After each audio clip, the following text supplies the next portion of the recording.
school. Middle school was fun.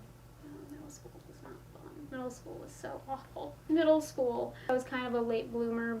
7th grade was when I really got intense bullying.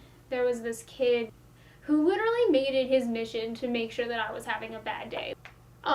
Someone would come up behind me, pull my backpack, and pull me down so I fell. I've been pushed. It was easy because I was so small, so of course I went flying and they found it hilarious. I got pushed down the steps once, broke my ankle that day, but I never let it show. I tried talking to my parents about it. They didn't understand. They would tell me that I needed to toughen up, that only words are only words, and they didn't believe that how bad it was. I was being over dramatic, at me for how I dressed and how I looked like a mess and how I looked like a slob and how I looked greasy. Used to yell at me that I wasn't feminine enough, and that just went on and on and on. And I would come home and get yelled at for whatever reason they decided to yell at me for that day. So I used to sit in my room and actually think about, how can I break a bone? What can I do to break my leg or my arm? If I disappeared, no one would notice. I don't really matter to anyone. My parents don't understand me. My parents don't give a shit about me. No one would miss me. Well, ultimately I ended up having a mental breakdown in 7th grade. I had my mental breakdown. I couldn't mentally control myself. I couldn't physically control myself. I couldn't do anything.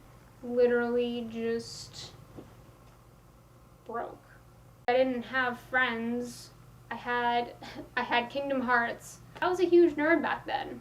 I'm still a huge nerd now. I never thought I was gonna have a group of friends. During this overnight retreat, I started feeling really shitty about myself and about how after everything that's happened to me thus far, how I never felt good enough. I wasn't good enough for my parents. I didn't feel like a good enough friend. All of a sudden, this woman came up to me and put her arm around me. I was like, I am not in the mood to deal with this right now. She was like, I just felt the biggest need to talk to you. I could not bring myself to look at her face. And I can still hear her voice in my head. Did you know that you're good enough? Did you know that you're good enough for him? What? You know, he loves you. He loves you more than anyone else could possibly love you. I started breathing funny. You might not realize it, but you are a valued daughter. And what was I just thinking about? I was just thinking about how I am not a good enough daughter. She just kept saying over and over and over again, he loves you like a daughter and he needs you to know that. You are important and that you are special, and how you have so much more worth than what you give yourself for. She never even told me her name. She held me while I cried, and I woke up the next morning the happiest I've ever been in my entire life up until that point.